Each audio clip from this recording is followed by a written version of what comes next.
দর্শক সবাইকে শুভেচ্ছা জানিয়ে শুরু করছি নিউজ আওয়ার এক্সট্রা সহযোগিতায় ক্যামব্রিয়ান স্কুল অ্যান্ড কলেজ এবং আলোক হেলথ কেয়ার অ্যান্ড হাসপাতাল। পুরো আয়োজন জুড়ে আপনাদের সঙ্গে আছি আমি বাবলি ইয়াসমিন। আমাদের সঙ্গে স্টুডিওতে দুজন সম্মানিত সমন্বয়ক এই মুহূর্তে উপস্থিত আছেন। তাদের সাথে পরিচিত হব, তাদের কাছ থেকে তাদের পরিকল্পনার কথা জানবো, তাদের এই আন্দোলনের পেছনে কোন উৎসাহ কাজ করেছে সেগুলো নিয়ে জানবো। আমাদের আজকে নির্ধারিত বিষয় সমন্বয়কদের সংস্কার চিন্তা, এই বিষয়টি নিয়ে আলোচনা করব। শুরুতেই পরিচিত হয়নি তাদের সঙ্গে। স্টুডিওতে মুহূর্তে উপস্থিত আছেন তাহমিদ আল মুদ্দাসির চৌধুরী, সমন্বয়ক বৈষম্য বিরোধী আন্দোলন, স্বাগত জানাচ্ছি আপনাকে। নিশিতা জামান নিহা আছেন, সমন্বয়ক বৈষম্য বিরোধী আন্দোলন, স্বাগত জানাচ্ছি এই আয়োজনে। আপনাকে দিয়ে একটু শুরু করি, সেটি হচ্ছে যে আপনারা একটা নতুন বাংলাদেশ উপহার দিয়েছেন। আপনাদের মধ্যে এই যে স্পৃহা, এই যে আপনাদের যে সাহসটা, কেন মনে হলো যে এই দেশটা এখন সংস্কার খুব বেশি জরুরি? কোন সাহসটা, কোন উৎসাহটা আসলে আপনাদের সবচেয়ে বেশি উৎসাহ দিয়েছে? এই যে সংস্কারের চিন্তা, এটি কিন্তু আমরা একবারে শুরুতে করি নাই। আমাদের আন্দোলনটা যদি আপনি দেখেন, একদম শুরুতে আমরা কোটা সংস্কারের দাবিতে মাঠে নেমেছিলাম এবং তারই ধারাবাহিকতায় আমরা আমাদের শান্তিপূর্ণ কর্মসূচি অব্যাহত রাখি। আমরা চেষ্টা করি বারবার সরকারের দায়িত্বরত যারা আছেন তাদের দৃষ্টি আকর্ষণ করতে, কিন্তু বিভিন্ন সময়ে তারা আমাদের সাথে বসা তো দূরে থাক, বিভিন্ন সময় দেখবেন তারা বিভিন্ন উস্কানিমূলক বক্তব্য দিয়েছে এবং তাদের এই বক্তব্যের প্রেক্ষিতে দেখবেন ওবায়দুল কাদের যেমন বলেছিলেন যে ছাত্রলীগই নাকি যথেষ্ট এই আন্দোলন দমন করার জন্য। তো তাদের এইসব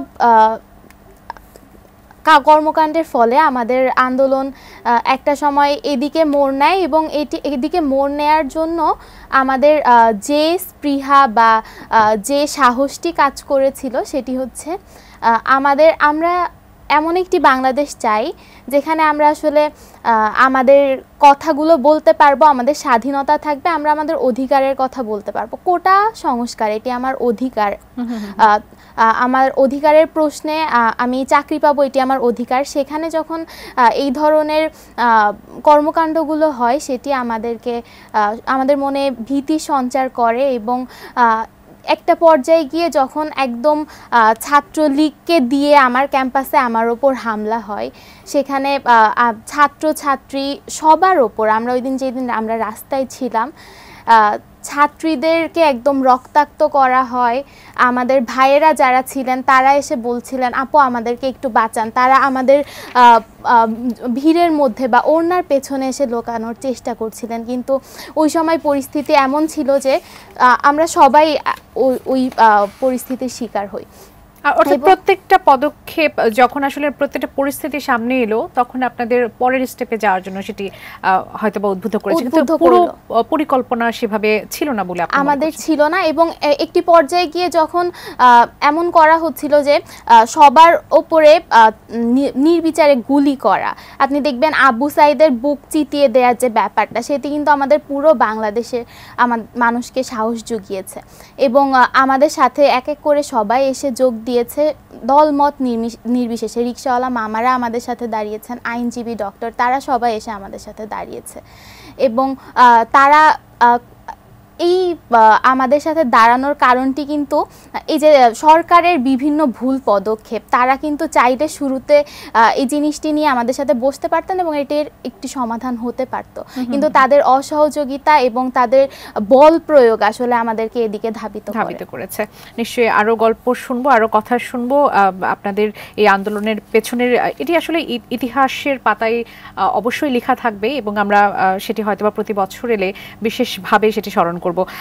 তাহমিদ, আপনার কাছে আসি। আপনাদের সমন্বয়কদের মধ্যে দুজন উপদেষ্টা হয়েছেন, আপনার অনুভূতির কথা জানতে চাইবো এবং খুব বেশি সময় না হলেও এখন পর্যন্ত তাদের যে কার্যক্রমগুলো দেখছেন সেগুলো আসলে কেমন দেখছেন? ধন্যবাদ আপনাকে।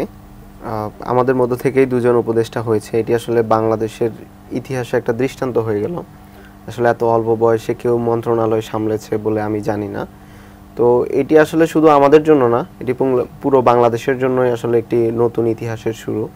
এবং এখান থেকে বলতে হয় যে আমরা আসলে আশাবাদী এবং আমরা অলরেডি তারা মন্ত্রণালয়গুলোতে কাজ করছেন এবং আমরা দেখতে পাচ্ছি যে কিছু দৃশ্যমান পরিবর্তন আসছে এবং তারা যে তরুণ নতুন উদ্যমে কাজ শুরু করবে, সেই কাজটা অলরেডি তারা করেছেন এবং বেশ কিছু সংস্কার অলরেডি আমাদের চোখে পড়ছে।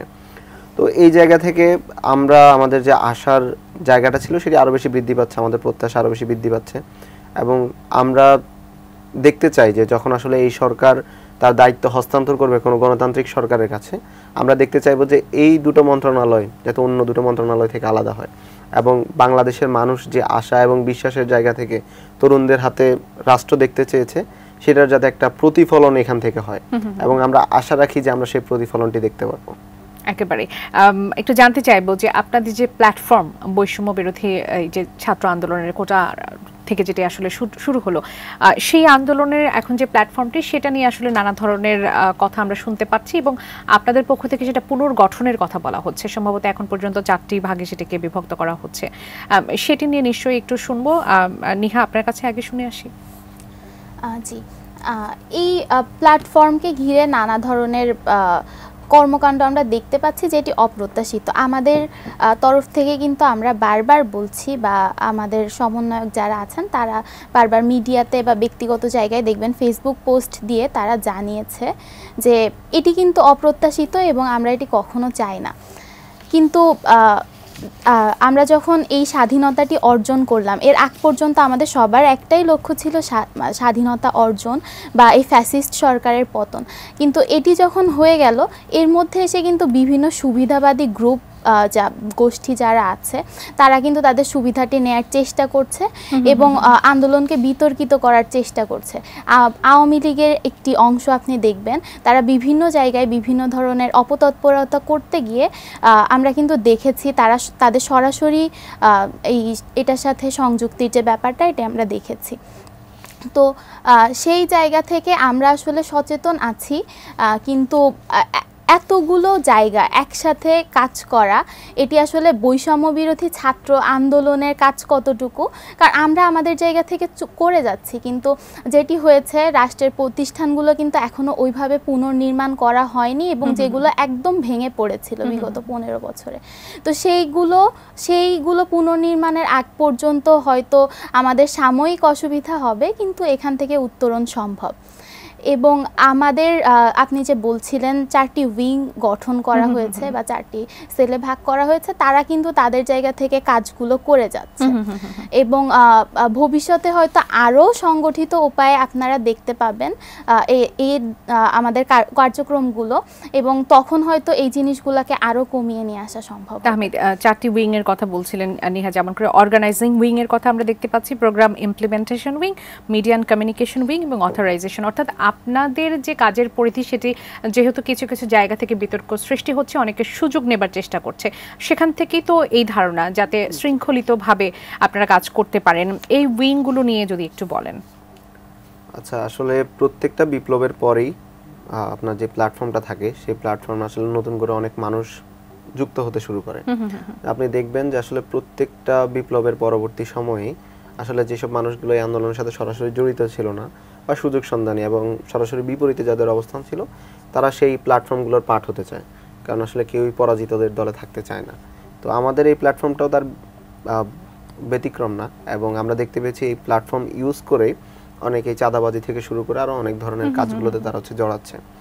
তো আমরা আসলে সাংগঠনিকভাবে সারা দেশে আন্দোলন চলাকালীন সময়ে যেহেতু প্ল্যাটফর্মটার জন্ম, অত বেশি শক্তিশালী হতে পারিনি এবং শক্তিশালী হতে না পারার জন্যই আসলে পরবর্তীতে এটা কন্ট্রোল করা আমাদের জন্য অনেক বেশি কঠিন হয়ে গেছে।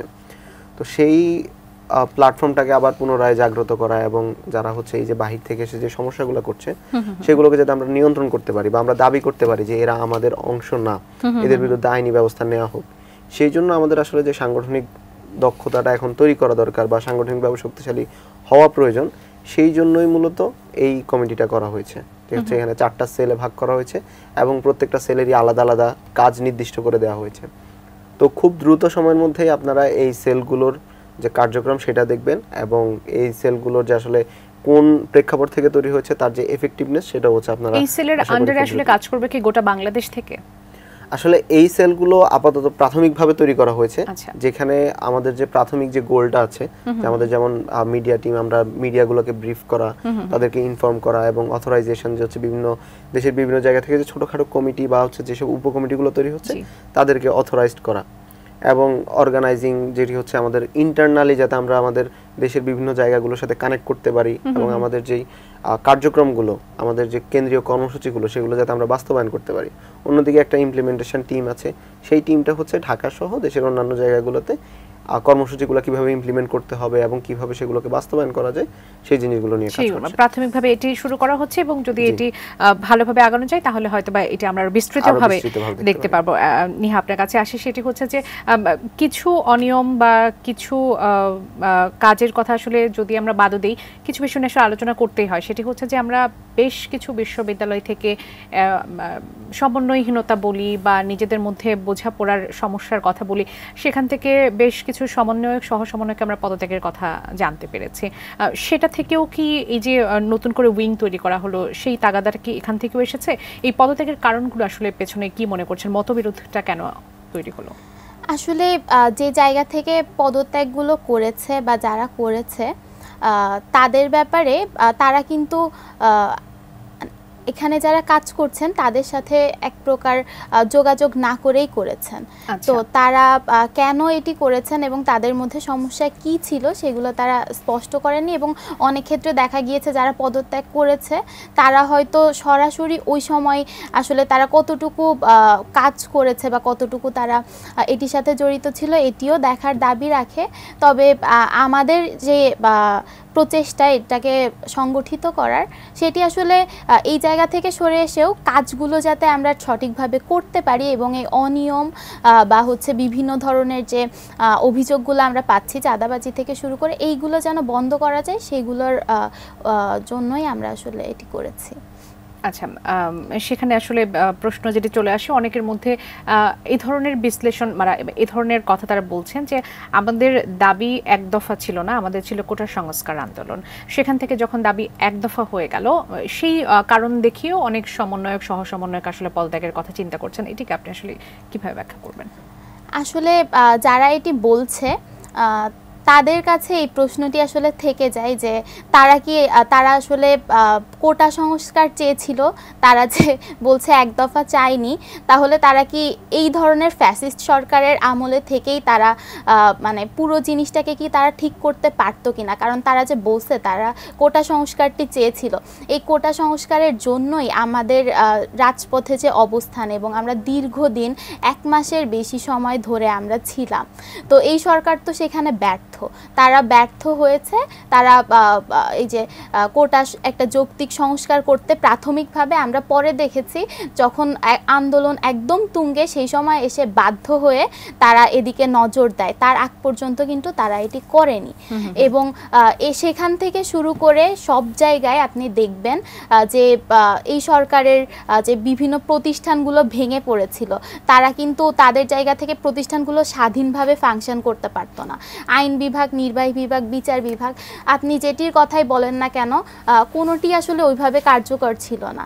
আমরা একজন ব্যক্তি তিনিই শাসন করবেন, তার কাছেই বিচার চাইবো, তিনিই সব কিছু করবেন, এখানে পরিণত হয়েছিল। এবং মুদ্রাস্ফীতি থেকে শুরু করে যে ধরনের সমস্যাগুলো তৈরি হয়েছিল সেই জায়গা থেকে শুরু করে মানুষের মধ্যে যে একটা ক্ষোভ, সেটির বিস্ফোরণ কিন্তু এখানে আমরা দেখতে পাই। এবং এই সরকার আসলে কতটুকু ব্যর্থ না হলে তারা সাধারণ ছাত্রছাত্রীদের বুকে গুলি করার নির্দেশ দেয়, এবং যারা এর বাইরেও ছিল এমনও আমরা দেখেছি যে ছাত্রছাত্রী তারা আসেনি সরাসরি, কিন্তু তিনি ঢাকায় অবস্থান করেছে, তার বাসায় গিয়ে তার ফোন চেকিং থেকে শুরু করে তাকে কোনো অভিযোগ ছাড়া, কোনো কারণ ছাড়া তুলে নিয়ে যাওয়া, এটা একটি তাদের ব্যবসায় পরিণত হয়েছিল। তো তারপরেও যদি কেউ বলে তারা আসলে এটি চায়নি, তো সেটির বিষয়ে আসলে তাদেরকে পাল্টা প্রশ্ন করতে হয়, তাহলে তারা কি আমি এক বিষয় নিয়ে যদি একটু জানতে চাই, সেই সাথে নিহার কথার মধ্য দিয়ে একটি প্রশ্ন চলে আসে, সেটি হচ্ছে যে যারা পদত্যাগ করলেন তারা আসলে সুনির্দিষ্ট কারণ ব্যাখ্যা করেনি। এরকম কি জায়গা আপনাদের আছে যেখানে সুনির্দিষ্ট কারণ তারা ব্যাখ্যা করবে? সেটি কি আপনাদের মধ্যে ঠিক করা হয়েছে যে আমাদের কেন্দ্রীয় একটি জায়গা আছে সেখানে তারা ব্যাখ্যা করবে, বা আপনারা সেটি তদারকি করবেন, এরকম বিষয় আসবে কিনা? আচ্ছা, আমি হচ্ছে একটু শুরু থেকেই বলি। যেহেতু আমাদের প্ল্যাটফর্মটা একটা কমন প্ল্যাটফর্ম ছিল, এখানে আসলে একটা সুনির্দিষ্ট গোল ছিল প্রথম থেকেই। প্রথমে যখন কোটা সংস্কার এবং পরবর্তীতে 9 দফা থেকে 1 দফা রূপান্তর, তো এখানে কিন্তু আসলে কোনো বিভাজন ছিল না, সবাই একটা কমন গোলের জন্য আমরা আন্দোলনটা করেছি। কিন্তু পরবর্তীতে যখন আন্দোলনটা সফল হয় তখন কিন্তু সবাই তার নিজের জায়গায়, যে আমরা আসলে কমন কোনো গোলে ছিলাম না। এবং এই প্ল্যাটফর্মটাতে আপনার ভিন্ন ভিন্ন আইডিওলজির অনেকগুলো মানুষ ছিল, যেখানে যেমন ডানপন্থী ছিল, তেমনি বামপন্থী ছিল, তেমনি মধ্যমপন্থী ছিল। তো যখন আসলে আন্দোলনটা শেষ হয়, আন্দোলন শেষ হয়ে যাওয়ার পর একদিক থেকে গুঞ্জন উঠতে শুরু করে যে আমরা নতুন রাজনৈতিক দল খুঁজব, অথবা যে এই প্ল্যাটফর্মটা এই প্ল্যাটফর্মটার আসলে ভবিষ্যৎ কি, বা হচ্ছে আমরা পরবর্তীতে কি করব, এবং চাঁদাবাজি সহ আরো অনেকগুলো অভিযোগ আসতে শুরু করে।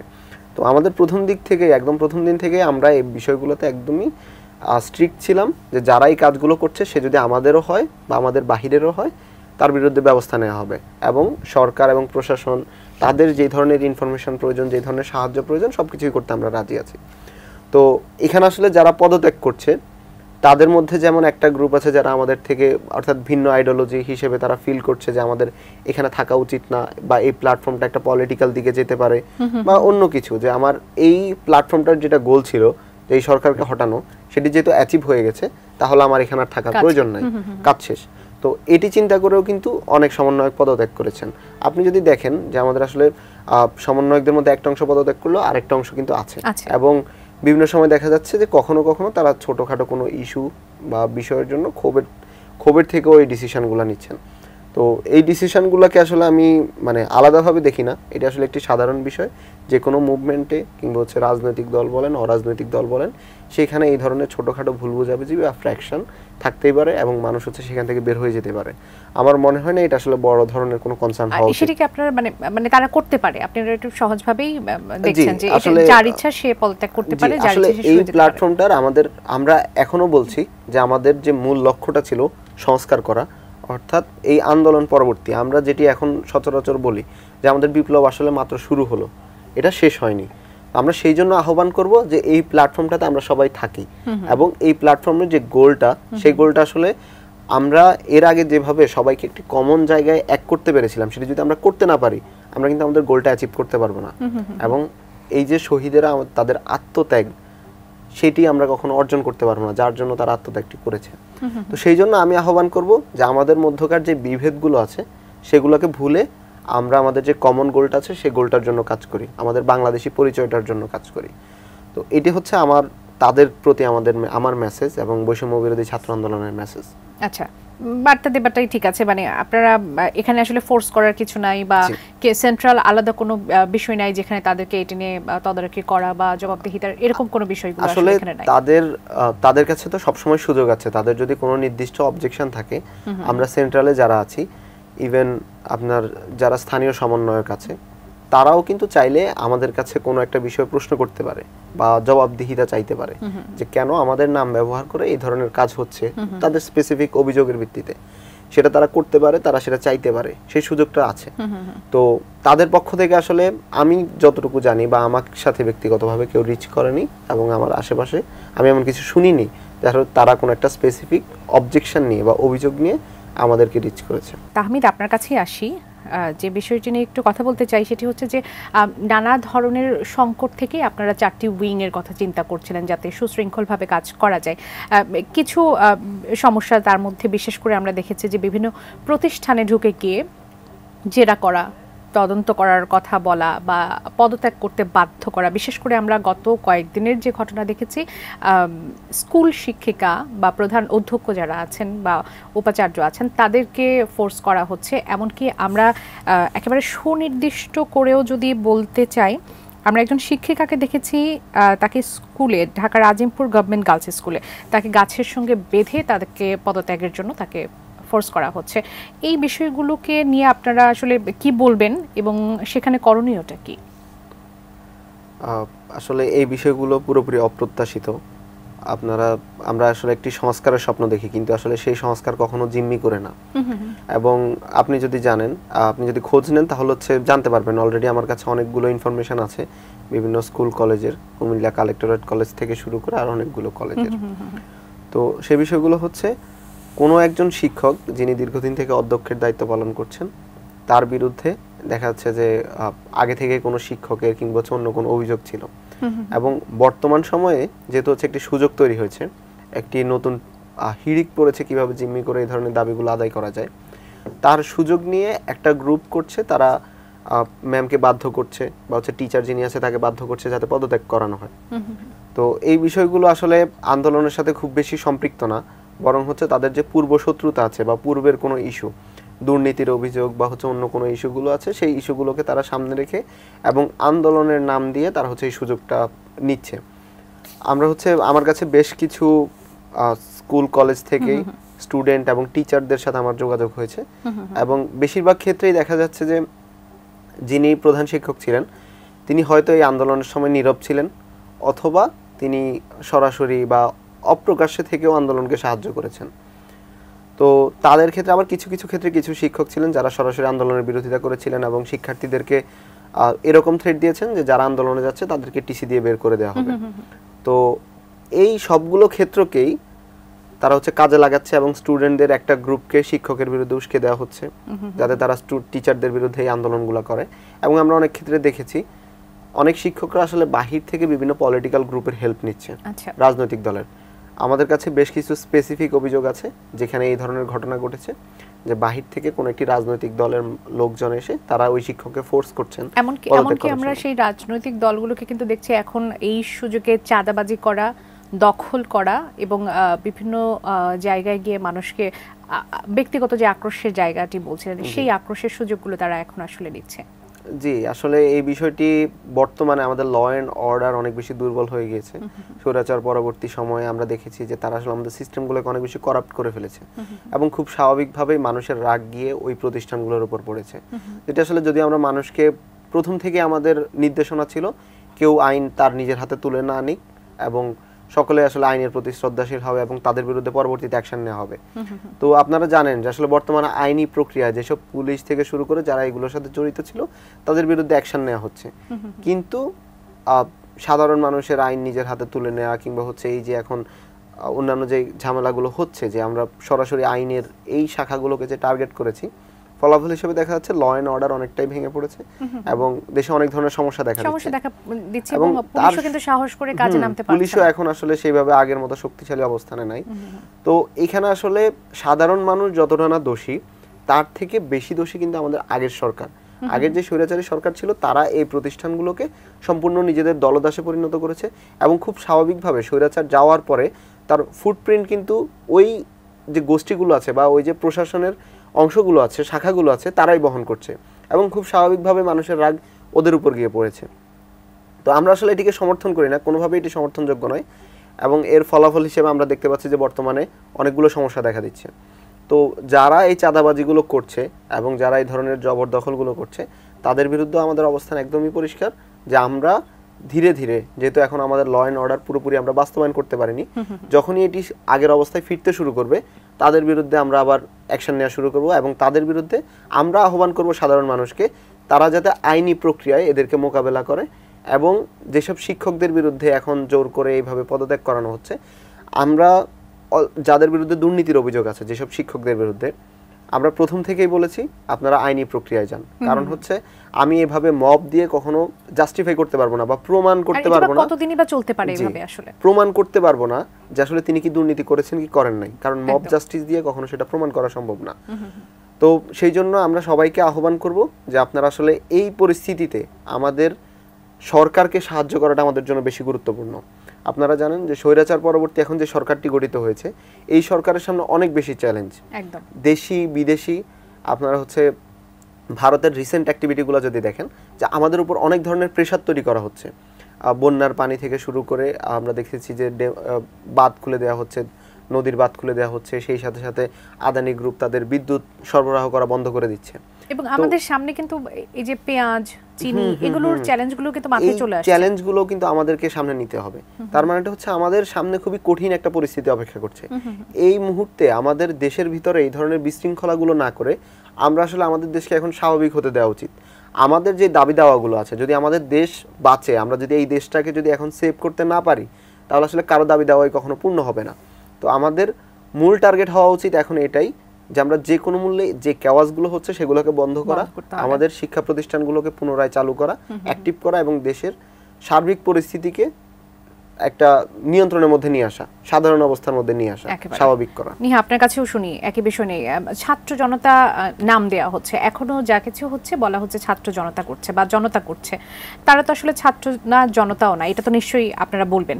আমরা যেমন মিডিয়া হাউসগুলোর উপর যে ভয়াবহ আক্রমণ দেখেছি, লুটপাট দেখেছি, মূলত সেটা লুটপাট ছিল, কোথাও কোথাও আগুন ধরিয়ে দেওয়া হয়েছে, আমরা নিজেরা ক্ষতিগ্রস্ত আসলে হয়েছে ভীষণভাবে। রাষ্ট্রীয় প্রতিষ্ঠানগুলোতে আমরা দেখেছি, রাষ্ট্রীয় টেলিভিশনে আমরা সেটি দেখেছি। এই যে নাম দেওয়া হচ্ছে ছাত্র জনতার, আমরা গত দুদিন আগে বেশ কয়েকটি মিডিয়া হাউসে আমরা আক্রমণ দেখেছি, এবং এই যে প্রভাবটা পড়ছে, ক্ষমতার পালাবদলের বিষয়গুলোর মধ্যে চলে আসছে, আসলে এই দায়গুলো কার উপর গিয়ে আসলে বর্তাচ্ছে, এবং এটি আসলে এখনো যে চলছে সেটিকে আপনি কিভাবে দেখছেন? দেখুন, 15 বছরের যে একটা ফ্যাসিস্ট রেজিম ছিল, সেখান থেকে বের হয়ে আপনি 15 দিনে সব কিছু ঠিক করে ফেলবেন, এটি ভাবাও আসলে খুব বেশি যুক্তিসঙ্গত না। তবে এই ক্ষেত্রে যে অপ্রত্যাশিত ঘটনাগুলো ঘটছে সেগুলোর দিকে নজর অবশ্যই দিতে হবে, এবং এই জিনিসগুলো আসলে ঘটার পেছনে কারণ এখনও পর্যন্ত ওই যে আইন শৃঙ্খলা বাহিনী কিন্তু তাদের কাজটি পুরোদমে করতে পারছে না, এবং এর কারণে এর সুযোগটি নিচ্ছে বিভিন্ন গ্রুপ, তারা হচ্ছে বিভিন্ন কুচক্রী মহল, তারা হচ্ছে ছাত্র জনতার নাম দিয়ে এগুলো করছে। কিন্তু এগুলো আসলে তদন্তের দাবি রাখে, যেগুলো আসলে কারা করছে, এবং এই জিনিসগুলো বন্ধ করার সময় আসলে এটি, কারণ এই জিনিসগুলোকে যদি আমরা বাড়তে দেই তাইলে কিন্তু বিশৃঙ্খলা দিনে দিনে আরো বাড়বে, এবং সেটি নিশ্চয়ই আমরা কেউ চাই না। তো সরকারের কাছে এর সাথে এটাও একটু জানতে চাই, গতকালের যে সিদ্ধান্ত এইচএসসি পরীক্ষার তারা দেবে না এরকম 200-300 ছাত্র সচিবালয়ে তারা যেভাবে তারা গেল, এবং সেই দাবিটা আসলে সেই মুহূর্তে পূরণ করতে হয়েছে তাদের, এবং 6টি পরীক্ষা তারা দিতে চায় না, কিন্তু বাকি ছাত্ররা এখন আবার বলছেন যে আমরা তো আসলে পরীক্ষা দিতে চাই, তাহলে তাদের কথাই কেন এই ধরনের সিদ্ধান্ত নেওয়া হলো, সেই বিষয়টি নিশ্চয়ই ছোট করে বলবেন। আচ্ছা, কালকে সচিবালয়ে যে ঘটনাটি ঘটেছে এটি খুবই দুর্ভাগ্যজনক, কারণ হুট করেই এই যে সচিবালয়ের মধ্যে ঢুকে গিয়ে একটা যে বিশৃঙ্খলা তৈরি করা, এটি আসলে কোনোভাবেই কাম্য ছিল না। তো এর ফলে যেটি হয়েছে, আমরা যদি বলি, আমরা সাংগঠনিক জায়গা থেকে বা বৈষম্য বিরোধী ছাত্র আন্দোলন এখান থেকে তাদের অবস্থানটি হয়তো জানাতে পারেনি ওভাবে, কিন্তু ব্যক্তিগত জায়গা থেকে সেখানে দু একজন গিয়েছিল এবং তারা এটি বন্ধ করার চেষ্টা করেছে। এবং আমি যদি আমার ব্যক্তিগত জায়গা থেকে বলি তাহলে আমি বলবো এই যে সিদ্ধান্তটি হয়েছে পরীক্ষা এই যে বাতিল করা, এটি আসলে এক ধরনের আবার বৈষম্যমূলক একটি ব্যাপার হচ্ছে, এবং এটি হচ্ছে সাধারণ ছাত্র যারা আছে তাদের প্রতি এক ধরনের অন্যায়। কারণ পরীক্ষা না দিয়ে মূল্যায়নটি আসলে কিভাবে হয়, এই মূল্যায়ন কিন্তু কখনো ওইভাবে, এবং তাদের সামনে তো পুরোটা সময়, পুরোটা জীবন পড়ে আছে, তাদের এরপর ভার্সিটিতে ভর্তি পরীক্ষা আসবে, তাদের জীবনের একটা গোল নির্ধারণ করতে হবে, এখানে যদি তারা থেমে যায়, এখানে যদি এই দাবি নিয়ে আসলে, তারা তো বলছেন যে আমাদের আহত সহপাঠী যারা ছিলেন তাদের কথা বলা হচ্ছে, আসলে সেটি কি আসলে কতটুকু গ্রহণযোগ্য? আসলে এক্ষেত্রে তারা যদি আহত সহপাঠীদের কথা বলে থাকেন, তাদের কথা বিশেষ বিবেচনায় তাদেরকে অন্যভাবে পরীক্ষার আওতায় নিয়ে আসা যেত বা তাদের মূল্যায়নটি করা যেত, সেটি না করে একদম হুট করে তারা যে বলছেন পরীক্ষা অফ করে অটো পাসের যে ব্যাপারটি, এটি আসলে কোনোভাবেই যুক্তিযুক্ত মনে হচ্ছে না আমার কাছে। জানি, হ্যাঁ, আপনার কাছে যে প্রশ্নটি রেখে গিয়েছিলাম যে আপনাদের সহযোদ্ধা যারা প্রাণ দিয়েছেন অভ্যুত্থানকে সফল করার জন্য, যারা এখনো আহত আছেন বিভিন্ন জায়গায়, তাদের চিকিৎসার জন্য কি ধরনের ব্যবস্থা নেওয়া হয়েছে এবং তাদের পরিবারের সঙ্গে আপনাদের যোগাযোগ কিরকম আছে এবং তাদেরকে কতটুকু সহযোগিতা করার কথা চিন্তা করছেন? এই প্রশ্নের উত্তর দেওয়ার আগে আমি শুরুতেই তাদের প্রতি শ্রদ্ধা জ্ঞাপন করি, এবং তাদের যে ত্যাগ ছিল সেটির কারণেই আজকে আমরা এখানে। তাদেরকে আসলে সহযোগিতা করার জন্য বা তাদেরকে রিচ করার জন্য ইতিমধ্যে আমাদের অনেকগুলো টিম গঠন করা হয়েছে। তাহমিদ ভাই নিজেও সেখানে কাজ করছেন। তো দেশব্যাপী বিভিন্ন টিম গঠন করে যেটি করা হচ্ছে, তাদেরকে সহযোগিতা বা তাদের সাথে সরাসরি গিয়ে আপনি দেখবেন আমাদের বিভিন্ন সময় আমাদের বিভিন্ন টিম বা অনেকে স্বপ্রণোদিত হয়ে আমাদের সমন্বয়কদের মধ্যে বিভিন্ন হসপিটালগুলো ভিজিট করছেন, এবং আমাদের যে টিমগুলো গঠন করা হয়েছে তারা ফান্ডগুলো হচ্ছে সরাসরি তাদের কাছে পৌঁছে দেওয়ার যে কাজটি এটি তারা করছেন এবং বিভিন্ন হসপিটালের সাথে আমরা কথা বলে ফ্রি ট্রিটমেন্টের একটা ব্যবস্থা সেই সুযোগ কি আপনারা পেয়েছেন? আপনারা আহ্বান জানিয়েছিলেন বেসরকারি যে হাসপাতালগুলো আছে বা সরকারি, সেই সুযোগ কি আপনারা পাচ্ছেন? হ্যাঁ, কয়েকটি হাসপাতাল থেকে আমরা সাড়া পেয়েছি ইতিমধ্যে এবং তারা ফ্রি ট্রিটমেন্ট দিচ্ছেন। আপনার কাছে আসি, যেহেতু একেবারে সময় কম, একটু জানতে চাইবো ছাত্র রাজনীতি নিয়ে আপনাদের আসলে পরিকল্পনা কি? বিশেষ করে আমরা জানতে পারছিলাম যে আপনারা একটি পলিটিক্যাল টিম, একটা পলিটিক্যাল দল গঠন করবেন আর কি, সেটা নিয়ে আসলে কি ভাবছেন? আচ্ছা, এই মুহূর্তে আমরা দেখতে পাচ্ছি বাংলাদেশে একটি পলিটিক্যাল ভ্যাকিউম আছে। তো সেইখান থেকে আসলে সাধারণ মানুষের চাওয়া যে আমরা আসলে কোনো পলিটিক্যাল পার্টি গঠন করি। তবে এই মুহূর্তে আমরা আসলে পলিটিক্যাল পার্টি নিয়ে কিছু ভাবছি না। এর বড় কারণ হচ্ছে আপনি যদি দেখেন যে এখনো আসলে অনেক মানুষ আহত এবং দেশের মধ্যে এখনো অনেক ধরনের আন্দোলন হচ্ছে, বিভিন্ন দাবি দাওয়া নিয়ে আন্দোলন হচ্ছে।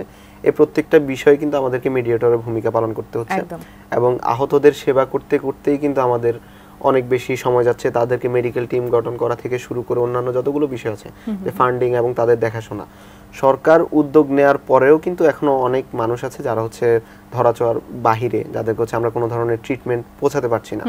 তো এখন পর্যন্ত আমাদের চিন্তা ভাবনা ওই মানুষদেরকে নিয়েই, এবং আপনি দেখতে পাচ্ছেন যে গতকালকে এবং আজকে অনেকগুলো এরিয়া বাংলাদেশের নতুন করে বন্যা আক্রান্ত হয়েছে। একেবারে এটা একটা বড় চ্যালেঞ্জ হয়ে দাঁড়িয়েছে কিন্তু এই সময়। তো এই সময়টাতে কিন্তু আমরা আসলে পলিটিক্যাল পার্টির চিন্তা করব সেই সুযোগটা আমাদের হাতে নেই। আমাদেরকে এই বন্যার্থ যে মানুষগুলো আছে তাদের জন্য চিন্তা করা লাগছে, আহত যারা আছে তাদের কথা চিন্তা করা লাগছে। এখন আপনাদের যে অবস্থান, আপনারা আসলে আহ্বান জানালেই দেখা যাবে যে অনেকগুলো টিম আসলে গিয়ে তাদের সহায়তা করবে। আমরা ইতিমধ্যে দেখছি বেশ কিছু টিম সহায়তার জন্য এগিয়ে এসেছে। আমাদের আহ্বানে যেমন বিভিন্ন টিমগুলো এগিয়ে আসছে, সেই সাথে সাথে আমাদেরও কিন্তু নিজস্ব টিম তৈরি হয়েছে এবং আমরা আহ্বান করব যার জায়গা, মানে যে জায়গায় আছে সেইখান থেকেই তারা সবাই সাহায্যের জন্য এগিয়ে আসুক। এবং যেহেতু এটা একটি ন্যাশনাল ক্রাইসিস, এখানে আসলে আমাদের এই ছোট প্ল্যাটফর্ম কিংবা এই জায়গা থেকে আমরা আসলে পুরোটা দেখতে পারবো না। তো আমরা আহ্বান করব যাদের কাছে, যারা বিত্তবান আছেন, সকলকে হচ্ছে এগিয়ে আসার জন্য, এবং যে চ্যারিটেবল যে ট্রাস্টগুলো আছে, অর্গানাইজেশনগুলো আছে, প্রত্যেককে আহ্বান করব এই ন্যাশনাল ক্রাইসিস সেটি হচ্ছে মোকাবেলা করার জন্য। আপনাদের জন্য অনেক অনেক শুভকামনা। আমরা জানি আপনারা সফল হবেন, আপনাদের যে উদ্দেশ্য সেই লক্ষ্যে আপনারা পৌঁছে যাবেন এবং বাংলাদেশকে চমৎকার একটি জায়গায় পৌঁছাবেন। গোটা বিশ্ব অবাক হয়ে যেমন আপনাদের অভ্যুত্থান দেখেছে, সেই অভ্যুত্থানের মতোই বাংলাদেশকে একটা ভিন্ন অবস্থানে তারা নিশ্চয়ই দেখতে পাবে। আবারও কৃতজ্ঞতা প্রকাশ করছি আমাদের এই আয়োজনে যুক্ত হওয়ার জন্য। সুপ্রিয় দর্শক, এতক্ষণ আপনারা যারা আমাদের সঙ্গে ছিলেন, এটিএন নিউজের সঙ্গে থাকুন, নিউজের এক্সট্রার সঙ্গে থাকুন। আগামী পর্ব দেখার আমন্ত্রণ জানিয়ে আজ এখান থেকে বিদায় নিচ্ছি। ধন্যবাদ সঙ্গে থাকার জন্য। শুভরাত্রি।